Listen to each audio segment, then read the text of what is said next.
ব্রিটেনের প্রধানমন্ত্রী sir Keir Starmer এবং ডেপুটি প্রধানমন্ত্রী অ্যাঞ্জেলা রেনার ঘোষণা করেছেন আগামী ৫ বছরে ১৫ লাখ নতুন বাড়ি নির্মাণ করা হবে।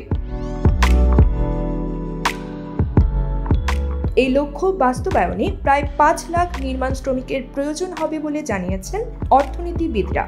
তবে দেশটিতে এত বিপুল সংখ্যক শ্রমিকের ঘাটতি থাকায় বিদেশ থেকে কর্মী আনার কথা ভাবছে সরকার। এজন্য অভিবাসন আইন শিথিল করার প্রস্তাব উত্থাপন করা হয়েছে। নতুন এই পরিকল্পনার ফলে ব্রিটেনে কর্মসংস্থানের সুযোগ বাড়বে বলে মনে করছেন এখানকার বাংলাদেশি কমিউনিটি। ক্রিমিনাল কিংবা পুলিশ কেস নিয়ে জীবন বিপর্যস্ত? ব্রিট সলিসিটরস রয়েছে আপনার পাশে। লন্ডনের চ্যান্সেরি সলিসিটরসের principal solicitor barrister Mohammad Iqbal Hossain বলেন, ব্রিটেনের বাংলাদেশি বংশোদ্ভূত মন্ত্রী রুশনারা আলী এই প্রকল্পে সক্রিয়ভাবে কাজ করছেন। যদি ভিসা নিয়ম শিথিল হয় তবে বাংলাদেশি শ্রমিকদের জন্য বড় সুযোগ সৃষ্টি হতে পারে।